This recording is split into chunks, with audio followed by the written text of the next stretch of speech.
শুক্রবার মানে ছুটির দিন, আর ছুটির দিন মানে স্পেশাল কিছু রান্না বান্না। আর এই তো বাড়িতে আমি আজকে রান্না করেছি হায়দ্রাবাদি বিরিয়ানি। এই রান্নাটা কিন্তু খুবই সহজ এবং খেতে কিন্তু অসম্ভব মজা। যারা একটু বিরিয়ানি অন্যভাবে রান্না করে খেতে পছন্দ করেন তাদের জন্য থাকবে আজকে হায়দ্রাবাদি বিরিয়ানির ফুল রেসিপি। হ্যালো ভিউয়ার্স, আসসালামু আলাইকুম। আশা করি আপনারা নিশ্চয়ই ভালো আছেন। আলহামদুলিল্লাহ, আমরাও ভালো আছি।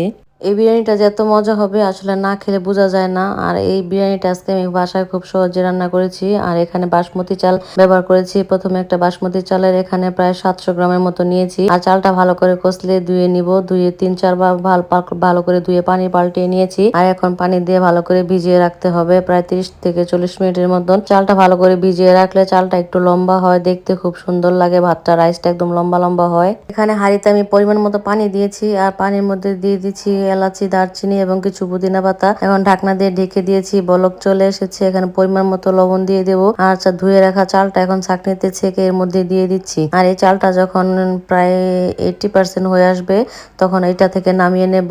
আর এখন চালটাকে আমি ভালো করে নেড়ে চেড়ে দিচ্ছি যেন দলা পেকে না থাকে। বাসমতি চালের কাচ্চি বিরিয়ানি বা যে কোনো খাবার কিন্তু রান্না করলে দেখতে যেরকম সুন্দর হয় আর খেতে কিন্তু অসম্ভব মজা হয়। আপনারা বাসায় ট্রাই করতে পারেন। এখন আমি চিকেনটা ভালো করে মেরিনেট করে নেব। আর চিকেন গুলো বড় বড় কাট করে কেটে নিয়েছি। এখানে 2টা চিকেন নিয়েছি। চিকেনের বুকের মাংসগুলো নেই মানে ব্রেস্ট পিস গুলো নিয়ে নিই। আর বাকিগুলো নিয়েছি। আর এখানে দিয়ে দিচ্ছি 2 চা চামচ আদা বাটা, 2 চা চামচ রসুন বাটা, পরিমাণ মতো লবণ আর হলুদের গুঁড়া, সামান্য পরিমাণ মরিচের গুঁড়া দিয়ে ভালো করে মেখে নেব। আর দিয়ে দিচ্ছি 1 কাপ পরিমাণ টক দই। আর এখানে আমি আজকে শানের বিরিয়ানি মশলাটা ব্যবহার করব। মানে শানের হায়দ্রাবাদি যে বিরিয়ানি প্যাকেটটা আছে ওইটা আমি 1 প্যাকেট পরিমাণ এখানে দিয়ে দিচ্ছি। আর এখন মাংসটা ভালো করে মেরিনেট করে নেব। মেরিনেট করে তারপর আমি চিকেনটা আজকে ভালো করে রান্না করব কষিয়ে।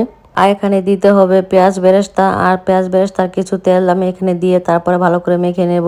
আর এই মেরিনেটটা ভালো করে করতে হবে। মেরিনেট করে যদি হাতে সময় থাকে তাহলে 30 থেকে 1 ঘন্টার মতো রেখে দেবেন। মাংসটা ভালো করে মেরিনেট করে রাখলে খেতে খুবই মজা হয় আর ভিতর থেকে খুব সফট হয়। আর এই তো এখন পেঁয়াজ বেরেস্তার তেলটা দিয়ে ভালো করে এখন মেখে নেব। আর যেহেতু আজকে আমার হাতে সময় কম, রান্নাটা তাড়াতাড়ি বসিয়ে দেবো, তাই মেরিনেট করে রাখতে পারি নাই। এখন এটাকে চুলার মধ্যে বসিয়ে দেবো আর ভালো করে কষিয়ে নেব। এখানে কিছু পুদিনা পাতা আমি দিয়েছি। আর আপনারা চাইলে পুদিনা পাতা ধনে পাতা দুইটাই ব্যবহার করতে পারেন।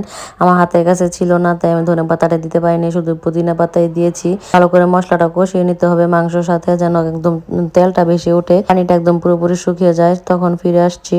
এটা যেহেতু ব্রয়লার মুরগি তাই রান্না করতে বেশি সময় লাগবে না। আর একটু সময় নিয়ে কষালে দেখা গেছে মাংসটা খুব খেতে টেস্ট হয়। আর এই তো মাংসটা আমার কষানো হয়ে গেছে। দেখেন উপর দিয়ে একদম তেলটা উপরে উঠেছে। আর এখন আমি রাইসটা যে সিদ্ধ করে রেখেছি ওইটা দিয়ে দিচ্ছি। এখন রাইসটা দিয়ে তারপরে উপরে কিছু পুদিনা পাতা, পেঁয়াজ বেরেস্তা দিয়ে তারপরে একটু বাটার বা ঘি দিয়ে দেবো। আসলে পেঁয়াজ বেরেস্তা তো আগে দিয়ে দিয়েছিলাম, মনে নাই, কিছুটা পরিমাণ উপরে রাখার জন্য। আর এখন ঘিটা দিয়ে আমি একটা ফয়েল পেপার দিয়ে তারপরে আমি রাইসটা দমে দিব। মানে এটাকে একটু দমে দিলে তারপর খেতে খুবই ভালো লাগবে। তারপর আমি রাইসটা মাংসের সাথে ভালো করে মিশিয়ে নেব। আর এখন এটাকে দমে দিচ্ছি প্রায় 20 মিনিটের জন্য। 20 মিনিট হয়ে গেলে তারপর আমি ঢাকনাটা খুলে দেখিয়ে দিচ্ছি এটা কিরকম হয়েছে। আর এদিকে আমি ফয়েল পেপারটা সরিয়ে ঢাকনাটা খুলে নিচ্ছি। আর দেখেন রাইসটা একদম সুন্দর ঝরঝরা হয়েছে। আর বাসমতি চালের রাইসটা দিয়ে যখন বিরিয়ানি বা কাচ্চি তেহারি রান্না হয় তখন কিন্তু দেখতেও সুন্দর লাগে আর খেতে খুবই মজা হয়। আর দেখেন একদম মাংসটাও সিদ্ধ হয়ে খুলে আসছে। আর রাইসটাও কতটা সুন্দর পারফেক্ট হয়েছে। আর নিচে দিয়ে একদম লেগে যায়নি, খুব সুন্দর কালার এসেছে আর খুব সুন্দর একটা ফ্লেভার এসেছে।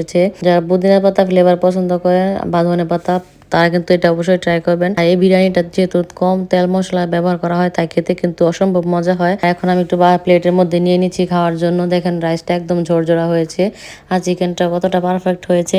আপনারা কিন্তু বাসায় অবশ্যই ট্রাই করবেন এই হায়দ্রাবাদি বিরিয়ানিটা। এটা কিন্তু খেতে খুবই অসম্ভব মজা হয়। আর দেখেন কতটা রাইস পারফেক্ট হয়েছে। আর আজকে ভিডিওটি আমি এখানে শেষ করে দিচ্ছি। সবাই ভালো থাকবেন। ভিডিওটি ভালো লাগলে পেজে অবশ্যই একটা লাইক এন্ড ফলো দিবেন এবং শেয়ার এবং কমেন্ট করবেন। সবাই ভালো থাকবেন, সুস্থ থাকবেন। আল্লাহ হাফেজ, tata, bye bye, see you.